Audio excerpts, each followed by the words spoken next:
बात मिल्कीपुर की भी करना जरूरी है क्योंकि वहां के लिए भी प्रचार का शोर थम गया। अब बात मिल्कीपुर की।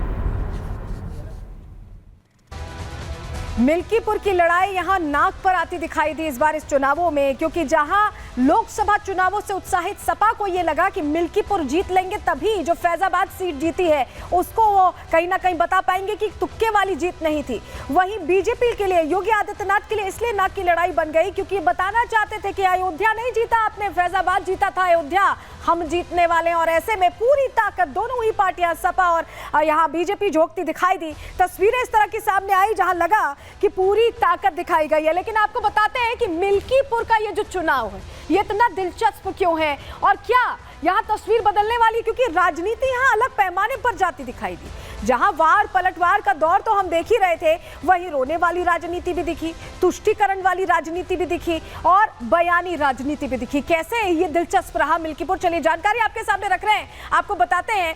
मिल्कीपुर उपचुनावों के लिए प्रचार का शोर देखिए थम चुका है और यहाँ जुबानी तीर जमकर चले, आक्रमण जमकर हुआ है। सपा मुखिया अखिलेश यादव ने आज रैली को संबोधित किया, पहुंचे थे और उम्मीदवार अजित प्रसाद के समर्थन में वोट मांगते दिखाई दिए।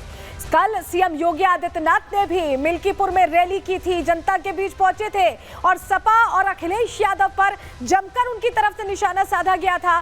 बीजेपी और सपा के लिए ये प्रतिष्ठा का चुनाव बन गया है और यही वजह है कि अखिलेश यादव आज जब चुनावी रण में पहुंचे तो उन्होंने कहा कि ये चुनाव नहीं चुनौती है, इस चुनौती को कौन पार करने वाला है, रिपोर्ट के जरिए आपको दिखा रहे हैं।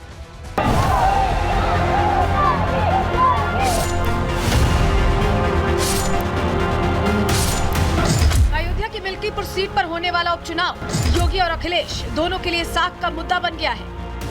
यही वजह है कि दोनों ही नेता इस चुनाव में जीत का परचम लहराना चाहते हैं। मिल्कीपुर में आज चुनाव प्रचार का शोर थम गया, लेकिन इससे पहले अखिलेश यादव ने वहां रैली कर बीजेपी पर हमला बोला। बीजेपी ने जानबूझ करके चुनाव नहीं होने दिया। वो जानते थे कि मिल्कीपुर की जनता समाजवादियों का साथ कभी छोड़ नहीं सकती है, इसलिए उन्होंने चुनाव टाला। जो चुनाव से भागेंगे जनता उनसे हिसाब किताब कर करके उन्हें मिल्कीपुर से बाहर निकालने का काम करेंगे। पीडीए के प्रत्याशी अजीत प्रसाद यहां से जीत करके जा रहे हैं और एक आध वोट से नहीं जीत करके जा रहे हैं। जितना हमारे कार्यकर्ताओं ने यहाँ खड़े हुए लोगों ने मेहनत की है, ये बता रही है कि इस बार मिल्कीपुर के लोग मिलकर के ऐतिहासिक वोटों से अजीत प्रसाद को जिता करके लोकसभा में भेजने का काम करेंगे। अखिलेश से पहले कल योगी ने भी मिल्कीपुर में जनसभा कर सपा को निशाने पर लिया। इनको गाजी और पाजी प्यारे हैं, ये जब भी खड़े होते हैं किसी माफिया के साथ खड़े होते हैं, किसी पेशेवर अपराधी के साथ खड़े होते हैं, किसी दुष्कर्मी के बचाव में खड़े होते हैं। लगातार ये लोग इस प्रकार की बातें करते हैं और इसीलिए मैं आप सबसे कहने के लिए आज आया हूं, बहनों और भाइयों, यह समय है अयोध्या के लिए, मिल्कीपुर के लिए, अयोध्या की तर्ज पर मिल्कीपुर का भी समग्र विकास हो, इसके लिए चंद्रभान पासवान यहां की आवश्यकता है। मिल्कीपुर में सपा जनसभा के दौरान फैजाबाद के सांसद अवधेश प्रसाद ने भी दलित कार्ड चला। इस दौरान उन्होंने दलित युवती के रेप और हत्या का मुद्दा भी उठाया। आज ये ऐसे चुनाव ऐसे वक्त पर हो रहा है कि हमारी बेटी जो कोरी समाज की है, उस बेटी के साथ क्या क्या हुआ है, अगर फोटो हम देख लेते हैं तो मेरा कलेजा फट जाता है। ये एक कोरी बिरादरी के बेटी का सवाल नहीं है, ये सवाल देश की करोड़ों करोड़ों बेटियों का है। अपमान हुआ है। लोकसभा में जब समाजवादी पार्टी फैजाबाद सीट जीती तो उसे ऐसे प्रचारित किया जैसे बीजेपी अयोध्या हार गई। अब योगी इसी का जवाब देने के लिए अयोध्या की मिल्कीपुर सीट पर सपा को मात देने की रणनीति बना चुके हैं। लेकिन देखने वाली बात यह है कि मिल्कीपुर का रण कौन जीतता है। Bureau report, Republic Bharat. तो चलिए, अब तो प्रचार थम गया है। देखना होगा 8 तारीख को जनता किससे यहां पर मिल्कीपुर की मिल्कियत देती है, इस पर हमारी नजर रहेगी। आगे बढ़ते हैं, अगले सेगमेंट की ओर बात कर रहे हैं। अब बात करेंगे महाकुंभ की, जहां बसंत पंचमी का तीसरा स्नान आज अच्छे से हो गया। कोई व्यवधान नहीं आया, व्यवस्था पुख्ता थी, सब कुछ तैयारियां पुख्ता थी। कैसे सब कुछ हुआ और कैसे इसके बावजूद सियासत होती दिखाई दी, बात अब इसकी।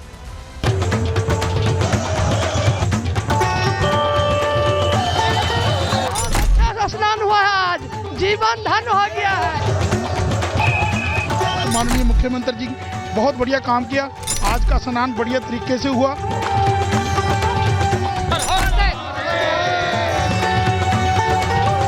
सारी व्यवस्थाएं इतनी अच्छी हुई है, विश्व का सबसे बड़ा आयोजन, सफल आयोजन हमारे देश में हुआ है।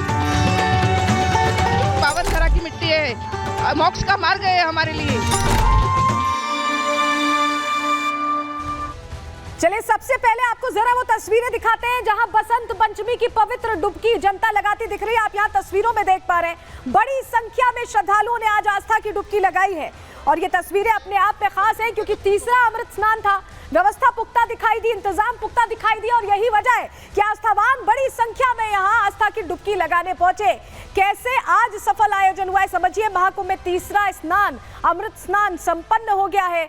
बसंत पंचमी पर श्रद्धालुओं ने आस्था की डुबकी लगाई। संगम के साथ दूसरे घाटों पर भी स्नान हुआ। इस बार संगम नोस पर जाने की होड़ नहीं दिखी, जिसे जहां जगह मिली, जहां स्थान मिला, वहीं स्नान किया गया और इसको लेकर पहले ही अपील की जा चुकी थी।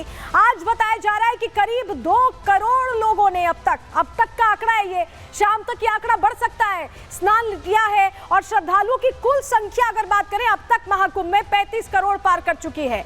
महाकुंभ में इस वक्त आज के स्नान के दिन बेहतरीन मैनेजमेंट दिखाई दिया। जो खामियां थी उसको दूर करते हुए नया एक्शन प्लान बनाया गया। ऑपरेशन 11 के तहत ये एक्शन प्लान बनाया गया और तैयारियां यहां दिखाई दी। एक और तस्वीर जरा देखिए, पेशवाई की तस्वीरें आपको दिखा रहे हैं। ये अपने आप में खास तस्वीरें क्योंकि आज ये सुंदर तस्वीरें निकलकर सामने आई जहां अखाड़ों ने पहले पेशवाई निकाली और देखिए फिर यहाँ पर नागा साधुओं का जो दस्ता है वो यहाँ तस्वीरों में दिखाई दिया। तस्वीर देखिए, नागा साधुओं का दस्ता पहुंच रहा है स्नान ध्यान करने। और अगली तस्वीर आपको दे रहे हैं, 13 अखाड़ों का स्नान, नागा साधुओं ने स्नान किया सुचारू रूप से, जैसी परंपरा है वैसे स्नान ध्यान किया गया और सब कुछ सुव्यवस्थित दिखाई दिया।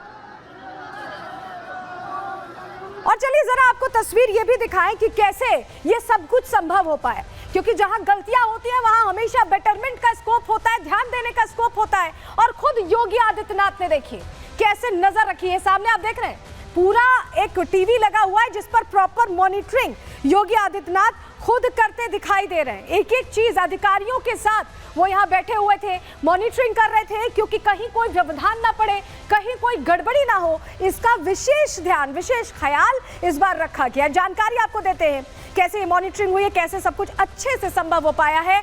बसंत पंचमी स्नान पर योगी आदित्यनाथ खुद एक्शन में दिखाई दिए हैं और वॉर रूम में व्यवस्थाओं पर उन्होंने नजर रखी है। रात से करीब 3:30 बजे से, सुबह 3:30 कहें या रात 3:30 कहें, तब से ही वो लगातार नजर बनाए हुए थे क्योंकि 4 बजे से स्नान शुरू हो जाता है। ऑफिसर से पल पल का अपडेट ले रहे थे और मॉनिटरिंग कर रहे थे। वॉर रूम से ही उन्होंने ऑफिसर्स को निर्देश दिया है, पूरी जानकारी वो एक एक चीज की ले रहे थे। DGP Prashant Kumar war room में मौजूद थे और योगी के नेतृत्व में ही ग्राउंड पर ऑफिसर्स दिखाई दिए। आपको याद होगा कि अभी पुराने ऑफिसर 2019 की जो कुंभ के तैनात ऑफिसर्स थे उनकी भी तैनाती की गई थी। ऐसे में पूरा जो स्नान था, तीसरा स्नान कैसे भव्य हो पाए, कैसे आसानी से हो पाए, इसकी तैयारी रखी गई। अब